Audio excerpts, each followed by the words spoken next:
to SPL Round 1 Finals with Valdez and Tasteless tonight. We are about to jump into game number 3. Right now, SKT is up 2-0.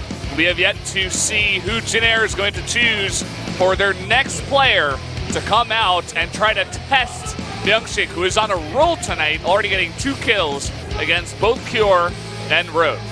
I gotta say, man, I don't know exactly how Jin Air comes back. Myungshik is looking very strong, okay? I thought there was a very good chance Cure could take him on, win a game. That's kind of what Jin Air needed to start this off. What Jin Air really didn't need was in game 2 for Rogue to go down. We were talking about this on break. I don't know if that was the right decision to bring him out. It seems like they've almost layered their players who are going to come out based off of just overall accomplishments. And unfortunately, if Myungshik is just slightly better, then they're already now halfway there to winning. So, I mean, this is going to be a lot of heavy lifting here from Maru, presumably from SOS, if they are going to come back and win this. Yeah, it's going to be a rough stretch here. Hopefully Maru can take out Myungshik to start, but then he has a lot of roadblocks ahead of him. Said he was scared to play against Dark, not so happy against Zerg in general. I guess the question we have to ask ourselves is, how strong is SOS against Zerg right now? Yeah, that's a big part of this whole matchup. Let's see what happens. We're now going into game number 3. SK Telecom with a 2-0 lead against Jin Air Green Wings. Let's go.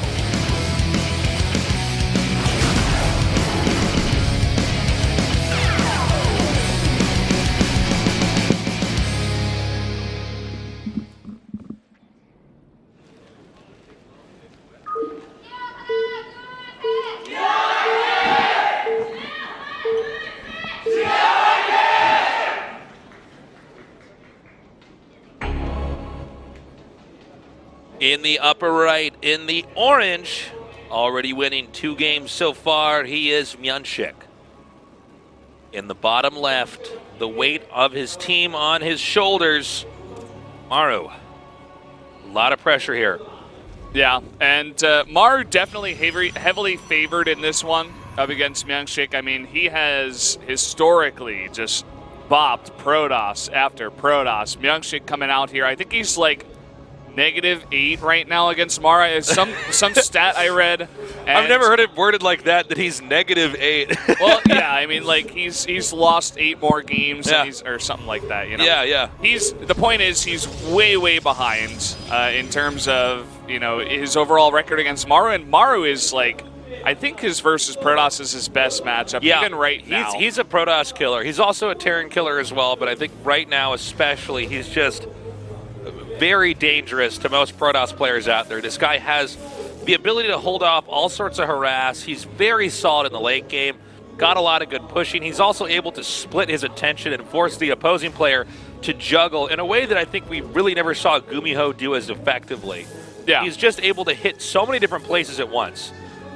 And that's kind of the name of the game for Legacy of the Void. It's all about multitasking. Yeah. You want to be at 3-4 places at once if possible.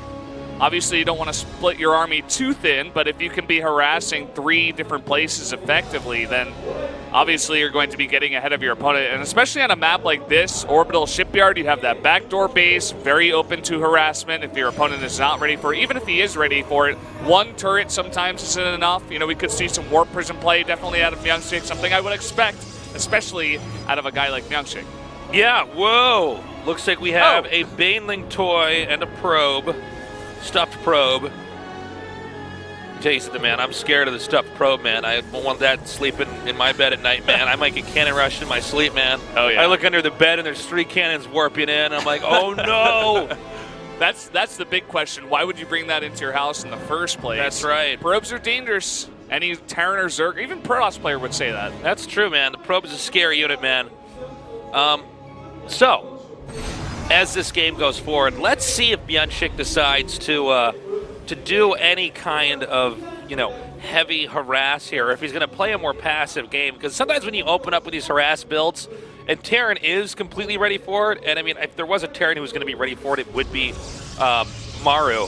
If you do that and you don't do anything, then the Terran does end up getting a slight advantage, since you did invest in all these attacking units generally you're getting your third a little bit later.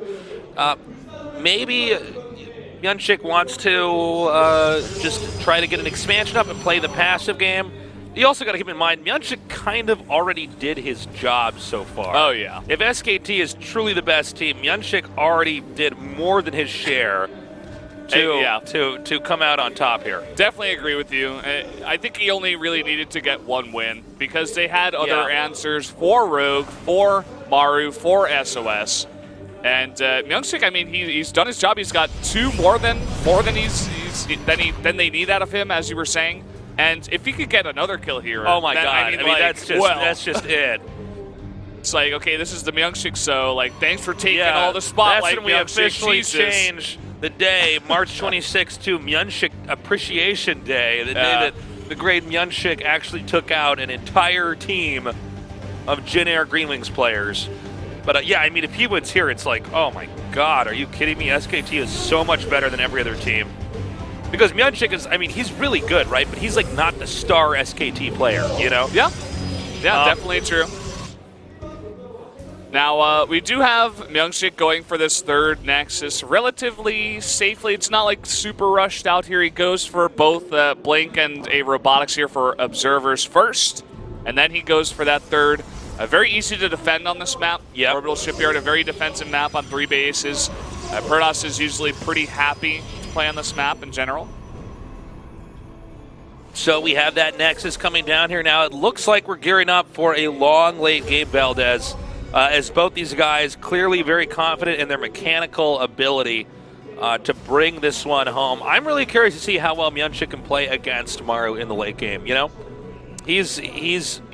He definitely handled himself very well against Rogue. I mean, Rogue is somebody we also identify as somebody who normally wants to get into the late game. He can cheese a little bit, but and Myunchik was clearly on another level. With army positioning, with the way he teched, the way he engaged every fight, it was pretty clean. Yeah, basically the only mistake that Rogue made in that game was having his lurkers out of position. And morphing right in front of the Protoss. Just like bad timing, bad positioning, and Myunchik took full advantage of that. Now, I kind of fear for him against Maru because Maru's not going to be the player that just, throws units away or throws a dropper away. He's usually pretty meticulous about when he attacks, where he attacks. And so far, funnily enough, just a very macro-heavy build for Maru. Not a lot of harassment coming out just yet. Okay, the Stalkers are coming out. Yeah, neither player's really touched each other so far. It's kind of crazy. I'm still not quite used to it here in like Legacy of the Void, is just how quickly the game picks up. For instance, if this was Heart of the Swarm, do you realize how long we would have been casting before we get to where the game looks like this? Like we got the factory coming down now. And now it's like, it's been 6 minutes and we're this deep into a game, right? They're already about to be at about 100 supply. It's pretty wild. So the Warp Prism's coming out here, and it seems as though Myunchik wants to put some pressure on here. Yeah, he's got 5 extra gateways out on the map. He's gone up to a total of 8 here in just a bit. 8 warp gates. Is going to have +1 finishing up at the same time. So he's going to have 8 warp gates, +1, and a bunch of Blink Stalkers looking to pressure the front. It looks like he actually wants to try to bust this. This is going to be really interesting. Now okay, there's a scan here. This is normally a bad sign when you don't see any army. +1's attack's about to finish, but same with a 1-1 here. Or excuse me, +1 weapons here for Terran. Beginning to push forward now. It looks like he's going to be able to drive them out and actually force a liftoff here. This is huge. He's getting so much damage, and all these SCVs are all alone. He's going to try to pick some of them up. Nice play by Maru, but Myunchik is getting that damage done. He has his third base out. He hasn't, he's not getting the gas at his thirds, but he's got 60 probes, and now he's going to deny this much mining for this long of a time while getting damage done. This is huge for Myunchik. This is insane. He's making this look easy. Maru really underestimating the possibility of right in the mid-game, some kind of timing attack here, and he forced him to relocate. And keep in mind, there's a warp prism not far, it's just a little bit north of the backdoor base here for Maru, and he could actually start warping into the expansion. All right, he scans, he sees, there's only Stalkers here. Myunchik quickly blinks away as Maru continues to be in pursuit. No concussive shells just yet, but he waits for the army to move out, and he comes in with the drop. But Maru very prepared here. A missile turret and a bunker with 4 Marines, so easily going to shut that down. Yeah, unfortunately, he did not manage to run away from where that bunker was. Now, with the Liberators out here, it's going to be much easier for him to keep this expansion alive. But at the same time, if Protoss manages to get his Stalkers in the right position, and he can blink in there, he can take out those Liberators pretty easily. Terran really has to make a lot more Liberators before they can truly feel safe against anything that Protoss can throw at him. And from there, it's really about then how does Terran move out, right? Yeah. Now, Myungsik going for Storm here, not going to commit to any Disruptor play, just going to try to get out Storm very, very fast. I love the tempo play that he's using. You know, just delay the Terran mining at his third base for a bit. With that, you know, just get a bunch of gates to put on that pressure and then immediately transition into some heavy tech. And at the same time, you harass, you keep the Terran in the base, and now we got a bunch of Adepts coming in. The War Prism is going to go down. Yeah, but big so play far, there. Takes out that War Prism. I thought maybe Protoss was going to try to attack into the front here with this. But instead, he's just keeping Terran back in his base, keeping Terran as busy as possible. You know, that Cyclone's so handy to just try to take out those War Prisms. You're exactly right. This is the whole point of the drop. He's not looking to get a massive amount of damage done. You notice he keeps on making War Prisms. He wants to keep Maro in his base for an incredibly long amount of time. We already have a huge amount of bio out on the map, but he's bought enough time now for Storm and a fourth base coming down. This is a big map. It's going to take Maro a while to punish this. Let's see. He might try to push up here through the top center. I do feel like there's a little bit more meat to the Terran's army at this point in time, especially if he can fight out in the open here. He's going to go ahead and blink back there, and we do have a few force fields coming down. No storms casted just yet. Waiting, it seems like, to bunch up the Terran army and just not casting those storms. And at the same time, it looked like he was controlling the drop, and that's why now he's going to go for the storms. Now, he can keep running away. Protoss is actually okay continuously retreating here as long as he still has energy for Psystorm. In fact, I guess he doesn't have any more storms available at this point in time here. And he's going to lose the War Prism without dropping any of those out here. Yeah, Myungsik struggling a little bit with his multitasking, but he is going to win the fight in the middle of the map. He did lose a lot of his High Templar, though. He's going to have to remake those. Yeah, he needs a lot more of those. But those good storms he blanketed down did do enough damage to really weather that Terran army. You know, Terran, when they get... It's funny because you can get so many units healing at once where there's a point where if there's enough splash damage, like enough storms, for instance, blanketing that, there's no way that everything can be healed in time. And that's when Terran, a lot of times, the very best ones, you'll see they trigger a turnaround right there. Now, there's going to be a massive drop over here into the main. Yeah, look at this. We got pylons literally littering the right side of the map. Literally littering everywhere. And he's got 5 observers at the same time. So Myungsik sees this coming a mile away.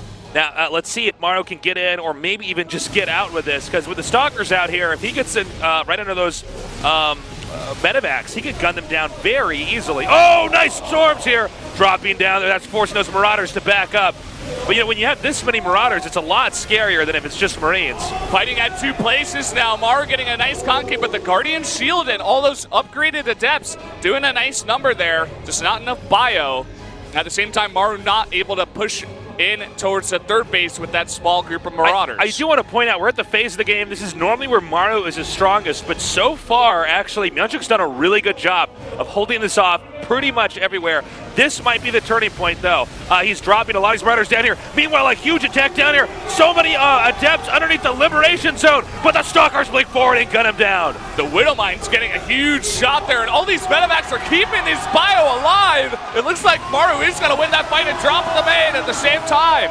Okay, we have some Templars dropping down here. He's trying to storm as much of this as he possibly can. The Adepts not all synced up and attacking at the same time. Stalkers coming in here to try to reinforce. Blinking underneath, takes out the medevac, takes out 2 actually. But is this going to be enough here? Can Myungsik actually hang on to this expansion? Another storm coming down and a warp in. He needs those units right now. Maro just parading across the map to try to end this game. I think he might just barely have enough. He's starting to close in. I don't know if this is going to be enough. Actually, yeah, I think Maro might just have taken this game in the last second. Looks like it just barely. Those upgrades helping him out so much. 2-2 to 1-1. Just attacking from both sides is going to be enough. GG. Can you hear me okay, Valdez? I cannot, Tasteless, I think but they it's turned okay. our mics down. All right, nicely done there. A very important win there for Maro. I think most assuredly we can have these, we're going to have a Zerg coming up here next. And also in production, Jay, if you can fix our audio, I cannot hear myself. Can you hear me okay? I turned up my headset here, so I think occasionally they've turned down my mic because I'm so damn loud, but it's play-by-plays. But right now I cannot actually. All right, that's a little bit better. I don't know if that's. I don't know. We'll figure it out. I feel like Sorry. we're getting lower at the audio. same time. It's okay. It's okay. We'll survive. We'll survive. Sorry about that, guys. It was a small sound issue. I suddenly couldn't hear myself anymore. Okay. Anyways, who do they pick, Valdez? I think you know the answer. Talk to me. Well, Tasteless, you said it before. It's got to be a Zerg. It's Prion Terraces for game number 4. It's Maru in the booth. I think this is when you send out Dark. Just put him in here. Shut Maru down. Don't let him get any more kills. It's Take time the win. to go to the dark side. Now, what if Maru wins that? Then it's 2-2, man. Then you have to pick Sue. Well, I mean, if Dark is able to, if Maru is able to win a game against Dark, then everything changes, the whole dynamic. I mean, he is the counter player for Maru, and if he loses while failing to counter Maru, then just, I don't know, man. You got to rethink everything, because then maybe Maru's on his game tonight in TVC too. All right, we're going to be going into that match shortly here. Now, there's always a chance they don't pick the Zerg. I don't know. I mean, they might have a different mind game here. Well, I don't know. With the combination of Prion Terraces too, it's like the Zerg map, you know. Maru in the booth. I'm like, if you're not picking a Zerg, then I don't know, like, what is going on. Yeah, I kind of agree. I mean, there's always, these teams always have a little bit more dirt on each other than we'll ever know. Yeah. You know? It's true. Let's see. Of course, this is like deliberation live right now about who they're going to send out. This isn't necessarily pre-mapped out, but let's see who they pick, man. They still have a few more minutes on the clock before they have to send that player out. Yeah. If they didn't send a Zerg, who do you think it would be? I don't think you want to send Innovation. He lost to Maru in a best of 1. Maru heavily shut him down. If it's not a Zerg, then honestly, I don't know. Maybe you want to send another Protoss? I think it has to be a Zerg here, Tasteless. I cannot answer your question. It is not valid, Tasteless. It is not a valid question, It has to be a Zerg. I mean, yeah, I think you're basically right, though. I mean, you have to have a Zerg just based off of how Maru's been playing. You know, in the last, this quarter of the year, I guess you could say for StarCraft 2, he has had a harder time against Zergs. It's funny, though. He's so good against Protoss. Yeah, he shuts down the Protosses all the time. There have been so many Terrans that have been horrible against Protoss, but he definitely just seems to know how to last. I mean, let's not forget, Myunchik actually forced that command center onto the high ground. Yeah. Myunchik was playing so good, but... Yeah. And there was no direct response from Terran. I mean, he had to take it. Yeah. And some other Terrans would be like, no, I'll try to fight. I got to hold my third. But Maru immediately, that split-second decision where he's like, no, I can't hold this. I got to go up the ramp right now. And he saved as much as he possibly could, which helped him out a lot, too. And let's face it, man. Nobody wants to go back on the high ground. Ideally, you want to fight that and win. But he just looked at it and said, okay. Yeah. He had the right unit comp. Time to play from a disadvantage for the next 5-7 minutes or so. Yeah. And he did that. It was really nicely done. Maru's very comfortable doing Valdez, that, too. While we're on camera, let's not forget, we have bracelets down here. If you're an SK Telecom fan, or if you're, mine's stuck up in my shirt. Yeah, I had that problem too. Green Wings fan, let the rings combine. Junior powers up. Hey, what about some SKT power up? Come on. There we go. That's how they work. Yeah. Powering up for the SKT. Sound comes out of the rings. It's not from my mouth, okay? No. It just controls me like I'm a ventriloquist dummy and my mouth starts to move, but it's really coming from there. So, yeah, we got these cool things going on. We haven't gotten many shots of the audience, though. Yeah, I'm kind of surprised, you know. We had one at the beginning of the last game, which is pretty cool, but that only shows like half the audience because I feel like the second floor is almost more packed than about the this first floor. studio. You know, it's such a beautiful studio, but it's actually physically impossible to capture how many people are here.